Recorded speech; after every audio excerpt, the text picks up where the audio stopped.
Hello दोस्तों, मैं आपका गाइड, आपका दोस्त, और आप देख रहे हैं हमारा YouTube channel mission civil services. हम लाए हैं आपके लिए भारत भूगोल सीरीज का आज तीसरा वीडियो है। हमने भारत भूगोल के बारे में पिछली कक्षाओं में जाना, पिछले वीडियोज में हमने जाना था कि भारत की भूगर्भिक संरचना कैसी है, भारत की भूगर्भिक संरचना के कितने भाग हैं। तो उसमें आपको पता चला था कि पर्वत, पठार और मैदान 3 भाग हैं।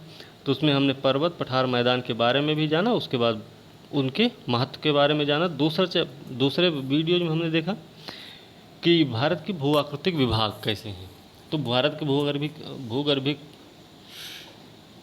विभाग के बारे में जब हम जाने, भू आकृतिक विभाग के बारे में जाने, तो हमको पता चला कि ये 5 भागों में बांटा गया है, जिसमें उत्तर की विशाल पर्वतमाला, उत्तर भारत का विशाल मैदान, फिर प्राद्वीपीय पठार, फिर पूर्वी घाट और पश्चिमी घाट, फिर द्वीपीय क्षेत्र। तो आज जानेंगे हम भारत की स्थिति, विस्तार एवं उसकी सीमाएं क्या क्या हैं, भारत की स्थिति कैसी है, भारत का विस्तार क्या है।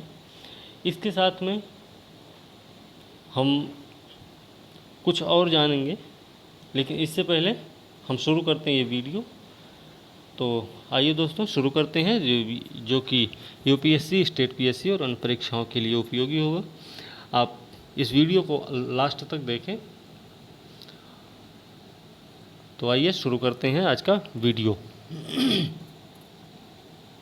भारत की स्थिति, विस्तार एवं सीमाएं। भारत की स्थिति के बारे में बात करते हैं तो ये दक्षिण एशिया के बहुत बड़े भूभाग के जो उत्तर, उत्तर पश्चिम, उत्तर और उत्तर पूर्व में ऊंचे ऊंचे नमीन वलित पर्वत हैं, जिनको हम हिमालय कहते हैं। दक्षिण पश्चिम में देखते हैं तो अरब सागर है, दक्षिण पूर्व में बंगाल की खाड़ी है तथा दक्षिण में हिंद महासागर स्थित है। और इसी भूभाग को हम भारतीय उपमहाद्वीप कहते हैं। तो भारतीय उपमहाद्वीप की बात आती है तो भारतीय उपमहाद्वीप के बारे में ये भी पता होना चाहिए कि भारतीय उपमहाद्वीप में कौन कौन से देश शामिल होते हैं। तो इसमें भारत, पाकिस्तान, नेपाल, भूटान और बांग्लादेश शामिल हैं। इसमें अगर भारत की बात करते हैं, सिर्फ भारत देश की, तो भारत की जनसंख्या, भारत का क्षेत्रफल जो है अपने सभी अन्य देशों की अपेक्षा क्या है कि ज़्यादा यहाँ पे है। यहाँ का क्षेत्रफल भी ज़्यादा है और यहाँ का की जनसंख्या भी बहुत ज़्यादा है। तो हम देखते हैं कि उपमहाद्वीप का जो 3/4 भाग है उसको भारत ही घेर रखा है। भारत जो है भारतीय उपमहाद्वीप के 3/4 भाग में विस्तृत है। उपमहाद्वीप के जो सभी देश हैं वो सांस्कृतिक दृष्टि से एक दूसरे के बहुत करीब दिखते हैं।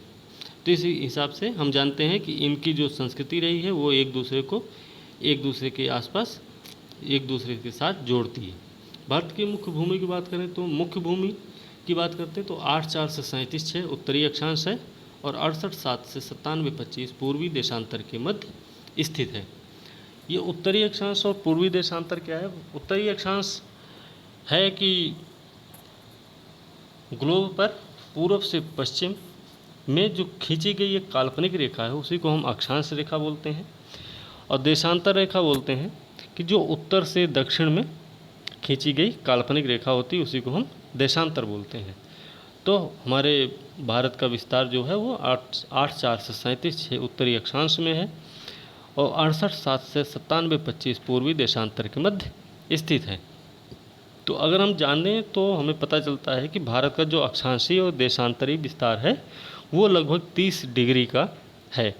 लगभग 30 डिग्री भी बोल सकते हैं, एग्जैक्ट भी बोल सकते हैं। अगर ऑप्शन में लगभग 30 डिग्री आता तो भी आंसर आपका सही माना जाएगा। देखिए हम यहाँ पे एरो करके दिखाए हैं कि north, east, north, south, east और वेस्ट करके। तो इसमें नॉर्थ में हम देखते हैं 37.6 डिग्री नॉर्थ में क्या है, इंदिरा कॉल है जो कि जम्मू कश्मीर में है। साउथ में देखते हैं कि कन्याकुमारी स्थित है जो कि कहाँ है, 6.5 डिग्री अक्षांश पर स्थित है। हमने मुख्य भूमि की बात की थी तो 8/4 से 37/6 के बीच में ही है, लेकिन कन्याकुमारी जो हमारा दक्षिणतम बिंदु माना जाता है वो 6.5 डिग्री पर है और यह कहाँ पे है, कार निकोबार में स्थित है।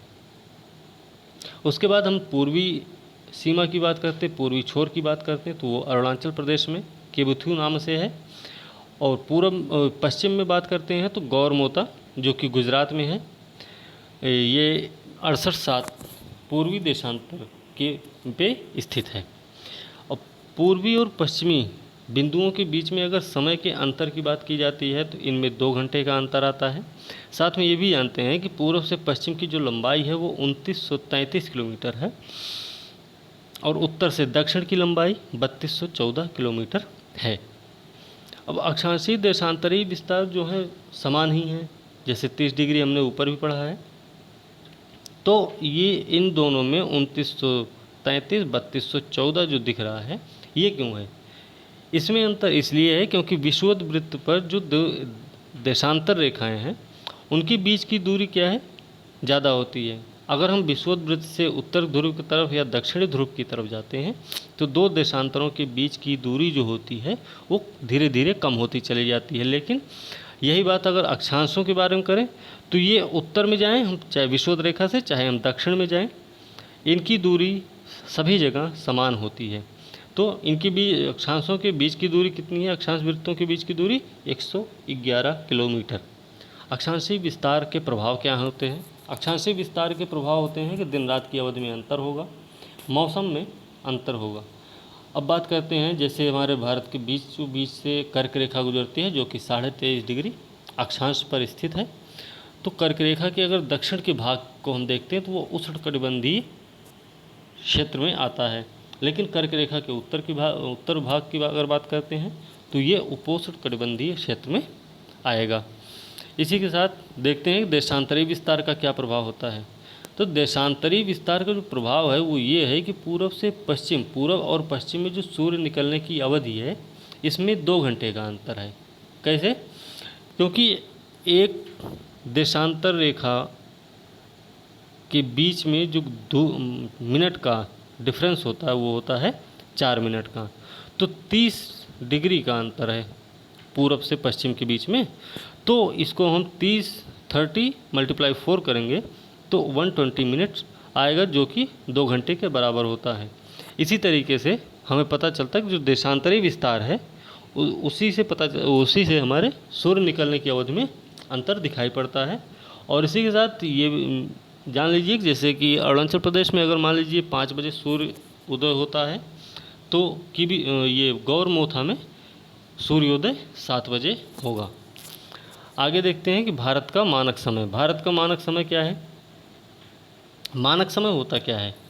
मानक समय का मतलब है कि देश के बीचों बीच से गुजरने वाली वह रेखा जिसको हम 7.5 से अगर डिवाइड करते हैं तो वो पूरी तरह से विभाजित हो जाए, वही होता है मानक समय माना जाता है। तो मानक समय भारत के बीचों बीच से गुजर रहा है, 7.5 से पूरी तरह से विभाजित भी होता है। ये भारत का जो मानक समय वो 82.5 डिग्री पूर्वी देशांतर में स्थित है, जो कि इलाहाबाद में नैनी के पास से होकर गुजरता है। अब बात करते हैं उत्तरी भाग की और दक्षिणी भाग की। तो भारत का जो उत्तरी भाग है, आपने भी देखा है कि उत्तरी भाग चौड़ा दिखता है, लेकिन जबकि हम दक्षिणी भाग की अगर बात करें, दक्षिणी भाग मतलब प्रायद्वीपीय पठारी क्षेत्र की, तो ये जो है संकीर्ण दिखता जाता है। कैसे संकीर्ण है कि आप जैसे दक्षिण की ओर बढ़ते जाएंगे वैसे वैसे उसकी जो चौड़ाई होगी वो कम होती चली जाती है। पाक जल संधि जो है श्रीलंका को भारत से अलग करती है, ये भी एक फैक्ट है, तो इसको भी ध्यान में रखना है। आकार के बारे में अगर बात करें तो पूरे विश्व में जो भारत का क्षेत्रफल है वो है 2.4%, 2.4% भू क्षेत्र पर भारत का विस्तार है पूरे विश्व के हिस्से में जितनी ज़मीन है। तो इस हिसाब से भारत का क्षेत्रफल 7वां स्थान पर आता है। और संसार की कुल जनसंख्या की अगर बात करते हैं तो उसमें से भारत का जो योगदान है वो है 17.5%, और जनसंख्या के हिसाब से भारत दूसरा सबसे बड़ा देश है। भारत की सीमाएं जो हैं ज़मीन से भी लगती हैं, जैसे पाकिस्तान से लग रही है, नेपाल से, भूटान से, फिर इधर बांग्लादेश से, म्यांमार से भी लगती है, फिर उधर चाइना से भी लगती है, अफ़गानिस्तान से भी लगती है। तो इसकी हम बात अगर करते हैं तो इनकी पूरी लंबाई हम देखें तो ये 15,200 किलोमीटर का क्षेत्र आता है। 15,200 किलोमीटर लंबी है भारत की भूगर्भीय सीमा, भू सीमा। तो भारत की मानक समय रेखा जो है वो 82.5 डिग्री देशांतर पर स्थित है और यह भारत के 5 राज्यों से होकर गुजरती है। उत्तर प्रदेश से भी गुजरती है, तो उत्तर प्रदेश का जो नैनी है इलाहाबाद का, वहाँ से होकर गुजरती है। इस चीज़ का ध्यान रखना है। इसमें 5 राज्य कौन कौन से हैं? तो उत्तर प्रदेश है, मध्य प्रदेश, छत्तीसगढ़, उड़ीसा और आंध्र प्रदेश। तो ये 5 राज्य हैं जिनमें भारत की मानक समय रेखा होकर गुजर रही है। भारत का मानक समय जो है ग्रीनविच माध्य समय से 5.5 घंटा आगे है। तो आपको ये भी चीज़ पता होनी चाहिए कि भारत की जो मानक समय रेखा है वो ग्रीनविच मीन टाइम से, माध्य समय से 5 घंटा आगे है। ठीक है दोस्तों, बात करते हैं आगे। तो भारत में कर्क रेखा जो है वो 23.5 डिग्री उत्तरी अक्षांश पे है। तो ये जो है भारत के बीचों बीच से होकर गुजरती है। जैसे कि आप जानते हैं कि 8/4 से 37/6 के बीच भारत की मुख्य भूमि की सीमा मानी जाती है। तो हमने बोला था कि अक्षांशीय या देशांतरी विस्तार में अगर देखते हैं भारत को, तो भारत जो है 30 डिग्री अक्षांशीय और देशांतरी विस्तार में फैला हुआ है। तो इसी हिसाब से अगर देखा जाए तो जो कर्क रेखा है भारत से होकर गुजर रही है तो वो 23.5 पर है। 23.5 से 8/4 को अगर माइनस में करेंगे तो लगभग 15 डिग्री का अंतर आ जाता है। तो इस हिसाब से भारत की पूरी तरह से बीचों बीच से होकर ये रेखा गुजरती है और ये रेखा कुल मिला के 8 राज्यों से होकर गुजरती है। वो 8 राज्य कौन कौन से हैं इनको भी ध्यान में रखना है। इसमें गुजरात, राजस्थान, मध्य प्रदेश, छत्तीसगढ़, झारखंड, पश्चिम बंगाल, त्रिपुरा और मिजोरम है। ये इसी तरीके से इसका क्रम भी है। त्रिपुरा के बाद ही मिजोरम आएगा अगर पश्चिम से हम पूर्व को चलते हैं। अगर पूर्व से पश्चिम की ओर आएंगे तो पहले मिजोरम, फिर त्रिपुरा, उसके बाद पश्चिम बंगाल, फिर झारखंड, फिर छत्तीसगढ़, फिर मध्य प्रदेश, फिर राजस्थान, फिर उसके बाद गुजरात आता है। सीमावर्ती देशों की बात करते हैं। सीमावर्ती देश कौन से होते हैं? सीमावर्ती देश वो होते हैं कि जो किसी एक देश की सीमा को बांटते हैं या एक देश की सीमा से लगे हुए रहते हैं, वही होते हैं सीमावर्ती देश।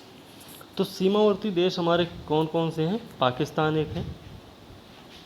पाकिस्तान की जो सीमा रेखा है वो रेड क्लिफ लाइन कहते हैं, उसको रेड क्लिफ रेखा कहते हैं। तो इस पे ये इसकी जो लंबाई है वो है 3323 किलोमीटर। इस पे गुजरात, राजस्थान, पंजाब और जम्मू कश्मीर राज्य इससे पाकिस्तान से सीमा बनाते हैं। नेपाल के साथ जो सीमा लगती है भारत की वो 1758 किलोमीटर लंबी है। इसमें उत्तराखंड है, उत्तर प्रदेश, बिहार, पश्चिम बंगाल और सिक्किम लगता है। अब ये भी जानना ज़रूरी है कि पश्चिम बंगाल कहाँ से लग रहा है। तो पश्चिम बंगाल आप ध्यान से देखें भारत के मैप को, जो सिक्किम के नीचे चिकन नेक की तरह दिख रहा है वहाँ तक पश्चिम बंगाल है और ये दार्जिलिंग वाला एरिया जो पड़ता है वो जो है नेपाल से टच कर रहा है, नेपाल को टच करता है। ये यहीं पे है, इसलिए ये पश्चिम बंगाल भी नेपाल को टच कर रहा है, नेपाल के साथ सीमा बना रहा है। म्यांमार की बात करें तो म्यांमार की सीमा 1643 किलोमीटर लंबी है। इसमें अरुणाचल प्रदेश है, नागालैंड है, मणिपुर है, मिजोरम है। तो इन राज्यों के नाम और देशों से लगने वाली सीमाएं इनको ध्यान में रखें क्योंकि इससे क्वेश्चन आते हैं और इससे क्वेश्चन ज़रूर एक ना एक क्वेश्चन आ ही जाता है।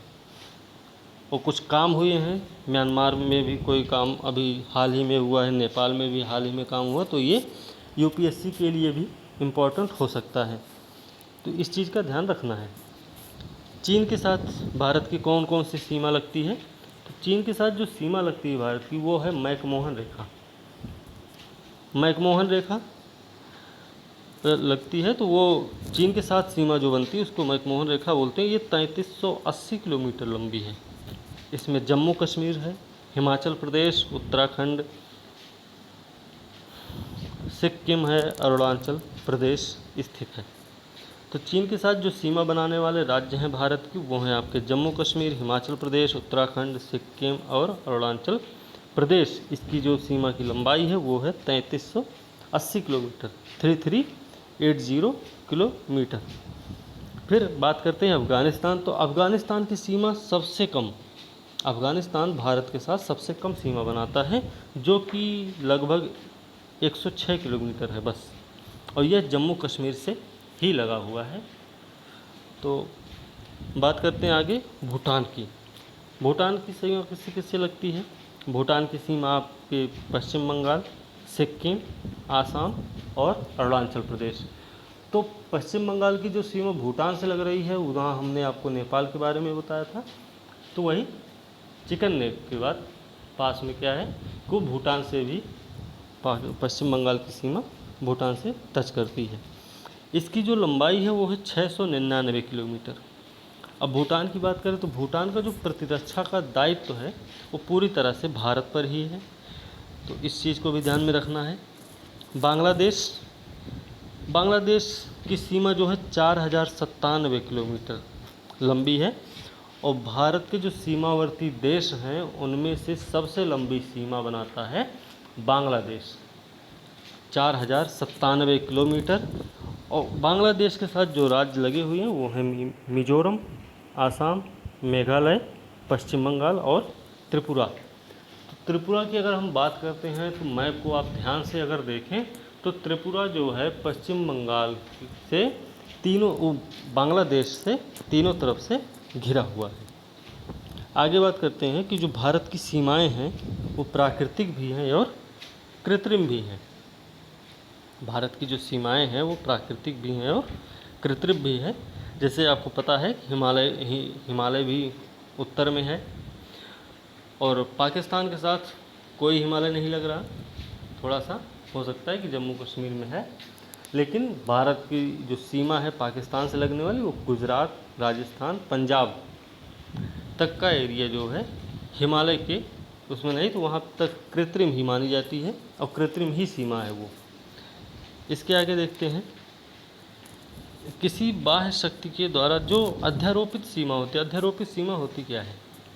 अध्यारोपित सीमा वह होती है जिसके द्वारा किसी बाह्य शक्ति द्वारा आरोपित की जाने वाली सीमा होती है। जैसे पाकिस्तान के साथ हमारा समझौता हुआ, सीमा समझौता हुआ, तो ये क्या है? अध्यारोपित सीमा है। भारत पाकिस्तान के बीच में जो सीमा बनाई गई है वो क्या है? अध्यारोपित सीमा है।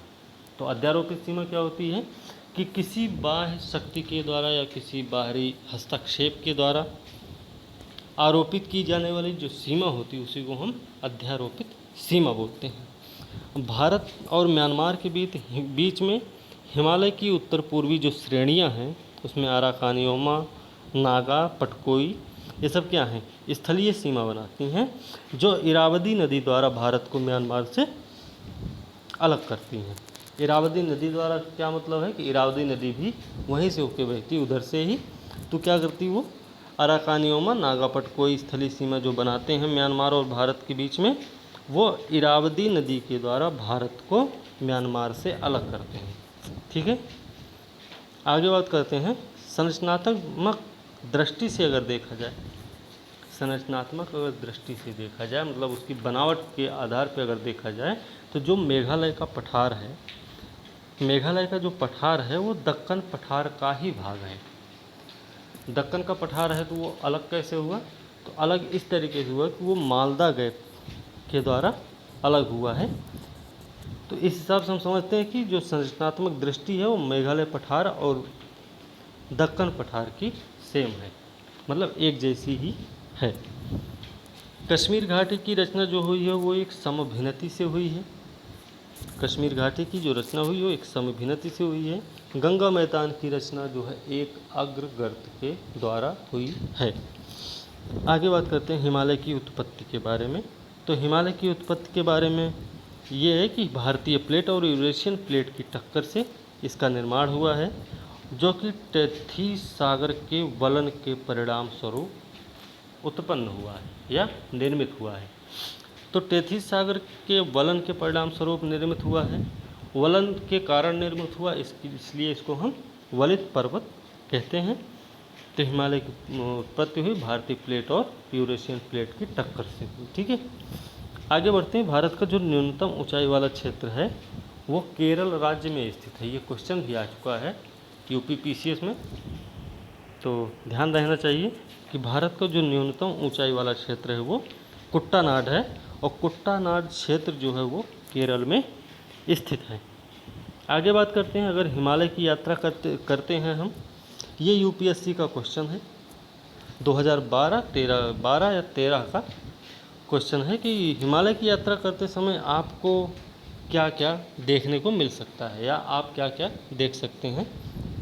तो आपको पता होना चाहिए कि हम गहरे खड्ड देख सकते हैं, वहाँ पे युग घुमाव वाले नदी मार्ग भी देख सकते हैं, समानांतर पर्वत श्रेणियाँ देख सकते हैं, और भूस्खलन के लिए उत्तरदायी तीव्र ढाल प्रवणता को भी हम देख सकते हैं। तो ये हालांकि एग्ज़ाम में आ चुका है, तो यूपीएससी में तो नहीं, लेकिन यूपीपीसीएस में ये क्वेश्चन ज़रूर आ सकता है, तो इसको ध्यान में रखें आप। आगे बात करते हैं उत्तर से दक्षिण पहाड़ियों का क्रम, जो कि हमने भी कल कुछ पहाड़ियों के बारे में बताया था कल भी, उत्तर से दक्षिण क्रम, पूर्व से पश्चिम का क्रम। वैसे आज भी है, ये भी एग्ज़ाम में आ चुके हैं यूपीपीसीएस के। तो इसका क्रम है उत्तर से दक्षिण पहाड़ियों का क्रम अगर देखा जाए तो नल्लामलाई, जवादी, नीलगिरी और अन्नामलाई, ये चारों पहाड़ियों का उत्तर से दक्षिण का क्रम है। और पश्चिम से पूर्व की अगर पहाड़ियों का क्रम देखा जाए तो इसमें आएगा महादेव, मैकाल, छोटा नागपुर और खासी।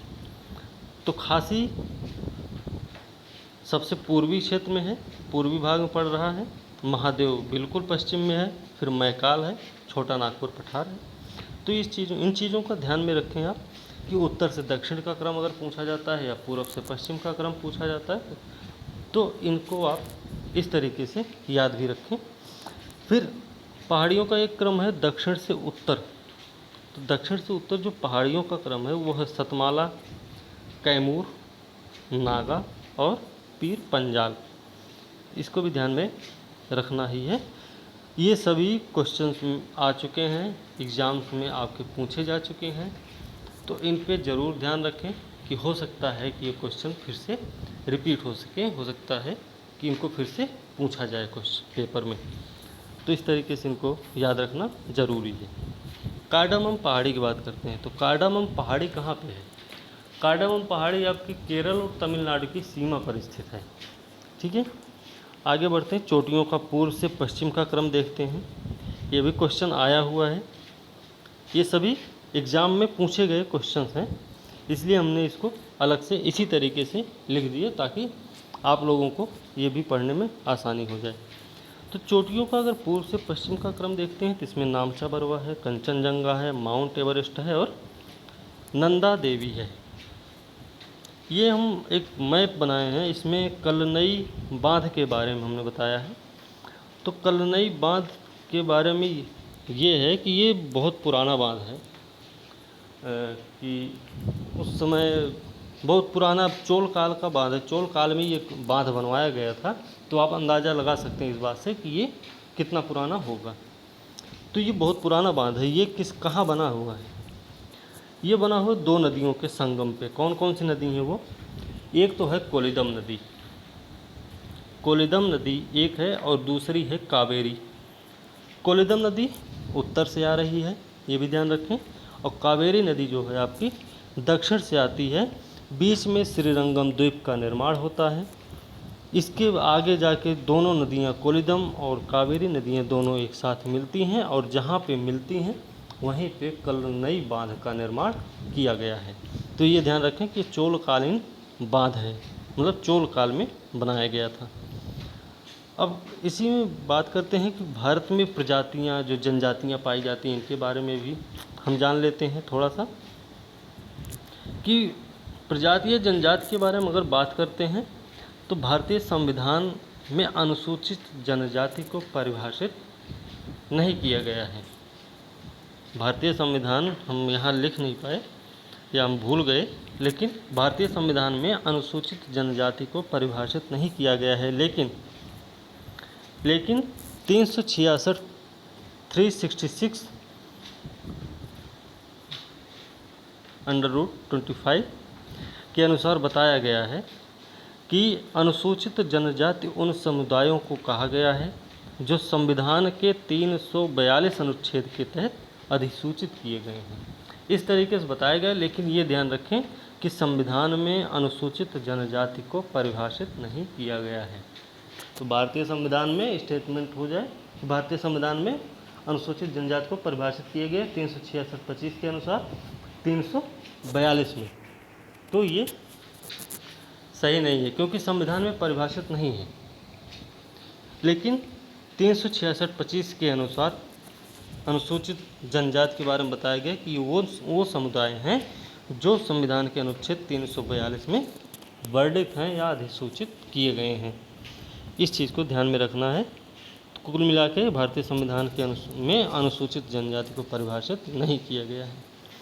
भारत के 7 जनजातीय क्षेत्र हैं। वो 7 जनजातीय क्षेत्र कौन कौन से हैं ये भी ध्यान रखें। तो इसमें 7 जनजातीय क्षेत्र हैं। इसमें एक है उत्तरी क्षेत्र, दूसरा है उत्तरी पूर्वी क्षेत्र, फिर पूर्वी क्षेत्र, उसके बाद मध्य क्षेत्र, फिर पश्चिमी क्षेत्र, दक्षिणी क्षेत्र और द्वीपीय क्षेत्र। द्वीपीय क्षेत्र आपका अंडमान निकोबार और लक्षद्वीप यही है। तो अंडमान में भी बहुत सारी जनजातियाँ पाई जाती हैं, आपको पता होना चाहिए। और ये जनजातियाँ अंडमान में जो पाई जाती है बहुत पुरानी जनजातियाँ, जैसे जारवा है, सैम्पन है, सैम्पन बोलते हैं उनको। तो इनकी जो कुल जनसंख्या है 2011 की जनगणना के अनुसार अगर देखा जाए तो इनकी जनसंख्या है 8.6%। मतलब भारत की जो पूरी जनसंख्या है उसमें 8.6% का योगदान जनजातियों का ही है। सबसे ज़्यादा जनसंख्या आपके मध्य प्रदेश, महाराष्ट्र और उड़ीसा में पाई जाती है। सबसे ज़्यादा जो जनजातियाँ पाई जाती हैं वो मध्य प्रदेश, महाराष्ट्र और उड़ीसा में पाई जाती हैं। और भारत का सबसे बड़ा जनजातीय समूह भारत का सबसे बड़ा जनजातीय समूह जो है वो है भील, उसके बाद है गोंड, फिर है संथाल और फिर है नैकदा। तो ये जनजातियाँ जो है घटते क्रम में हमने इसको बताया है कि ये सबसे ज़्यादा भील हैं, फिर उसके बाद गोंड, फिर संथाल, फिर नैकदा। और हम गोंड की बात करते हैं तो गोंड जो है सबसे उत्तर प्रदेश की सबसे बड़ी जनजाति गोंड ही है। तो उत्तर प्रदेश का सबसे बड़ा जनजातीय समूह गोंड को ही माना जाता है। ठीक है, इस बात का भी ध्यान रखना है यूपी स्पेशल के लिए। आगे बात करते हैं प्रमुख जनजातियों की। प्रमुख जनजातियों में थारू, सबसे पहले पढ़ते थारू के बारे में। थारू के बारे में हम जानते हैं कि ये उत्तराखंड और उत्तर प्रदेश में पाई जाती है। ये हिंदू धर्म से संबंधित हैं। दीपावली को ये शोक का त्यौहार के रूप में मनाते हैं। इनमें संयुक्त परिवार प्रथा विद्यमान है और ये अपने आप को किरात वंशी मानते हैं। आगे बात करते हैं भोटिया। तो भोटिया कहाँ पाई जाती है? भोटिया आपकी उत्तराखंड और उत्तर प्रदेश में पाई जाती है। ये मंगोल प्रजाति से संबद्ध है। तो क्वेश्चन भी हो सकता है कि कौन सी जनजाति ऐसी है और कहाँ पाई जाती है जो कि मंगोल प्रजाति से संबद्ध है। तो आपको भोटिया ऑप्शन चूज करना होगा। तो ये जो है भोटिया ये ऋतु प्रवास करती है। ऋतु प्रवास क्या है कि गर्मी में वो कहीं और चले जाएंगे, ठंडी में कहीं और चले जाएंगे, बारिश में ऐसा कुछ इस तरीके से अपना प्रवास करते रहते हैं। ऋतु प्रवास इसी को बोलते हैं। भूटिया जनजाति, भोटिया और भूटिया में अंतर है। दोनों की मात्रा में भी अंतर है। एक भोटिया जिसमें ओ की मात्रा लगती है और भूटिया जिसमें बड़े ओ की मात्रा लग रही है। तो इनके दोनों की मात्रा में भी अंतर जाने तो मात्रा में अंतर अगर जान जाएंगे तो आप कन्फ्यूज नहीं होंगे किसी कैसे भी करके। ठीक, तो भोटिया उत्तराखंड उत्तर प्रदेश में पाई जाती है। तो भूटिया कहाँ पाई जाती है? भूटिया आपकी सिक्किम, पश्चिम बंगाल और त्रिपुरा में पाई जाती है। ये भी ऋतु प्रवास करती है। आगे देखते हैं जौनसारी। जौनसारी के बारे में जानते हैं तो ये उत्तराखंड में पाई जाती है। जौनसारी उत्तराखंड में पाई जाती है और यह एक कृषक जनजाति है। साथ में ये भी है कि ये बहुपति विवाह इनमें प्रचलित है, मतलब ये बहुपत विवाह को मानते हैं। ठीक है। अगली जनजाति है बुक्सा। ऐसे ही बुक्सा और भुक्सा भी है, इनमें भी मात्राओं का अक्षर का अंतर समझना है वो। तो बुक्सा जो है वो उत्तराखंड और उत्तर प्रदेश में पाई जाती है।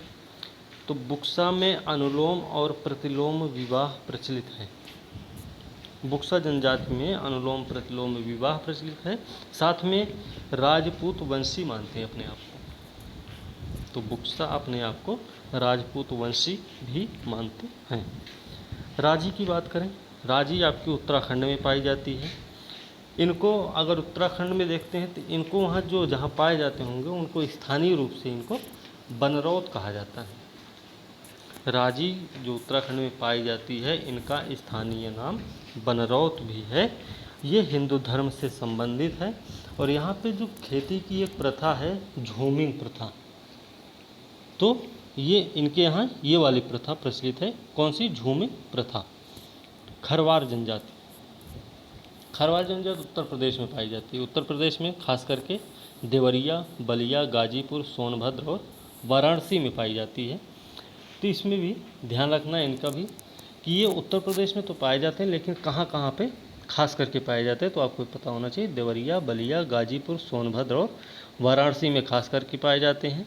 इनका जो स्वभाव होता है वो क्रोधी होता है, शरीर मजबूत रहता है और उत्तर प्रदेश की दूसरी सबसे बड़ी जनजाति है ये। तो सबसे बड़ी जनजाति उत्तर प्रदेश की गोंड है, उसके बाद खरवार है। तो ये भी ध्यान रखना है उत्तर प्रदेश स्पेशल के तौर पे। गद्दी, गद्दी जो है पश्चिमी हिमालय की धौलाधार श्रेणी में पाई जाती है और ये धौलाधार श्रेणी जो पश्चिमी हिमालय की है वो हिमाचल प्रदेश में स्थित है। तो यहाँ पे गद्दी जनजातियाँ पाई जाती हैं। ये गढ़वा वंशी अपने आप को मानते हैं गढ़वा वंशी अपने आप को मानते हैं कौन? गद्दी लोग। बात करते हैं गोंड। गोंड ये गोंडवाना लैंड के मूल निवासी हैं। अभी हमने बताया भी था कि गोंड जो है उत्तर प्रदेश का सबसे बड़ा जनजातीय समूह है। तो गोंड जो है गोंडवाना लैंड के मूल निवासी थे। ये बिहार, पश्चिम बंगाल, झारखंड, महाराष्ट्र, छत्तीसगढ़, मध्य प्रदेश, उत्तर प्रदेश, उड़ीसा, कर्नाटक, आंध्रा, तेलंगाना सहित और गुजरात में पाए जाते हैं। इसमें ये आखेट और मछली पकड़ते हैं। इनका जो जीवन यापन है वो आखेट और मछली पर ही निर्भर है। ये स्थानांतरित कृषि भी करते हैं। स्त्रियों को आभूषण पहनने का शौक़ बहुत होता है इनको। इनकी जो स्त्रियाँ होती हैं इनको आभूषण पहनने का बहुत शौक़ होता है। इनकी जो मुख्य प्रथा है वो पशु बलि है। मुख्य प्रथा मतलब मुख्य प्रथा हो तो ये पशु बलि प्रथा को मानते हैं। उत्तर प्रदेश का सबसे बड़ा जनजातीय समूह हमने पहले भी आपको बताया था। इसके अलावा हम देखते हैं भील। भील जनजाति, भील तमिल शब्द से इसकी उत्पत्ति हुई बिल्लुअर से। बिल्लुअर जो कि तमिल शब्द है इसी से उत्पत्ति हुई है इसकी भील की, और इसका अर्थ होता है धनुषकारी। तो आप सुने होंगे कि महाराणा प्रताप या शिवाजी की सेनाओं में भील जनजातियाँ शामिल थीं, जो कि कौन सा गुरिल्ला युद्ध करते थे।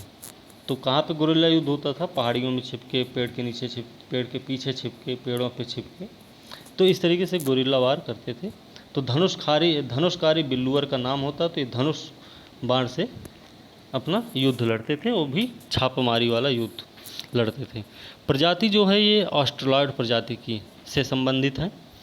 ये गुजरात, मध्य प्रदेश, छत्तीसगढ़, महाराष्ट्र, कर्नाटक, त्रिपुरा, आंध्र प्रदेश, तेलंगाना और राजस्थान में पाए जाते हैं। भील के लिए एक चीज़ है कि जो सबसे ज़्यादा महत्वपूर्ण है वो है घूमर नृत्य। घूमर नृत्य इनके लिए विशेष महत्व रखता है। आगे बात करते हैं मुंडा। मुंडा विद्रोह के बारे में, बिरसा मुंडा के बारे में आप सुने होंगे, इतिहास में भी आप पढ़े हैं। तो मुंडा जो है झारखंड, पश्चिम बंगाल, छत्तीसगढ़, मध्य प्रदेश, त्रिपुरा, उड़ीसा और बिहार में पाई जाती है। इनके कुछ त्यौहार मनाए जाते हैं। इनके जो कुछ त्यौहार हैं इन पे भी क्वेश्चन आया हुआ, जैसे सरहुल, सोहरई। ये क्वेश्चन यूपीएससी में भी आया हुआ था। यूपीएससी ने पूछा था इसके बारे में।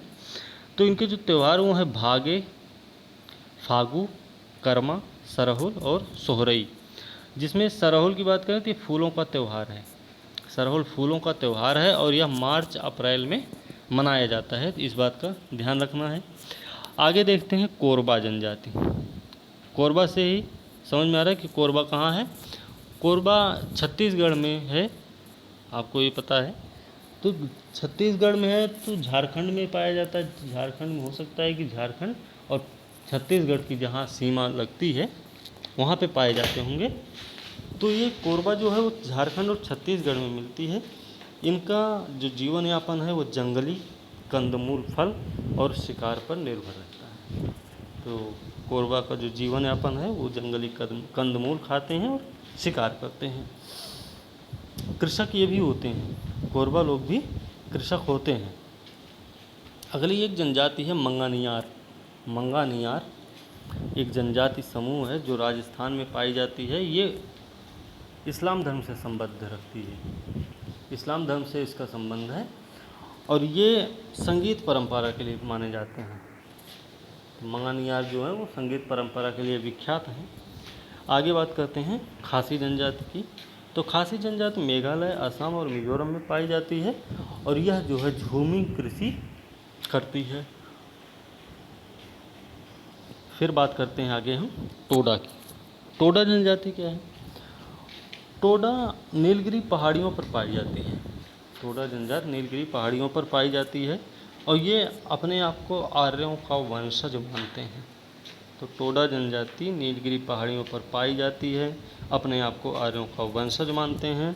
इनका मुख्य व्यवसाय पशुचारण है और इनमें भी बहुपति विवाह प्रचलित है। तो दो जनजातियों में बहुपति विवाह के बारे में हमने सुना। कौन कौन सी? एक तो पहले सुने थे जौनसारी के बारे में और दूसरा हमने सुना टोडा के बारे में। अगली जनजाति है जारवा। जारवा क्या है? जारवा सबसे पुरानी जनजाति मानी जाती है। आद्य जनजाति समूह, सर्वाधिक आद्य जनजाति समूह है। यह अंडमान निकोबार में पाई जाती है। जो जारवा जनजाति का निवास स्थान है वह क्या है? मानवीय गतिविधियों के लिए निषिद्ध घोषित किया गया है। ठीक है, इस चीज़ को भी ध्यान में रखना। बात करते हैं अंडमान निकोबार की और भी कुछ जनजातियाँ, जैसे हमने बताया था पहले कि औंज है, सोमपेन है, सेंटिनलीज है। तो ये सब भी जनजातियाँ अंडमान निकोबार में पाई जाती हैं। नागा जनजाति एक है। तो नागा जनजाति आपकी नागालैंड, अरुणाचल प्रदेश और मणिपुर में पाई जाती है। ये झूमिंग कृषि करते हैं। नागा लोग झूमिंग कृषि करते हैं और ये नग्न अवस्था में रहते हैं। ठीक है, आगे बात करते चांगपा तिब्बतीय। अब चांगपा तिब्बतीय कौन सी जनजाति है? ये जनजाति जो है जम्मू कश्मीर के जास्कर क्षेत्र में पाई जाती है और ये खानाबदोश जनजाति है। तो आज का वीडियो यहीं पे समाप्त करते हैं दोस्तों। फिर कल हम अगले वीडियो के साथ आप लोगों के सामने आएंगे। अभी आपको वीडियो अच्छा लगा हो तो इसे लाइक कीजिए, कमेंट कीजिए, सब्सक्राइब भी कीजिए और शेयर करके अपने दोस्तों को भी बताइए इसके बारे में, ताकि उनको भी पढ़ने में आसानी हो। वो अपने घर पे बैठे हैं तो उनको भी वो भी पढ़ते रहें, क्योंकि उनको भी परीक्षाएं देनी हैं। साथ में अगर कोई कुछ भी गलत है इसमें, कुछ भी आपको लगता है कि इसमें सुधार की ज़रूरत है तो आप उसको कमेंट करके बताएं। उसमें हम सुधार करने की पूरी कोशिश करेंगे। धन्यवाद दोस्तों, आपका दिन शुभ हो।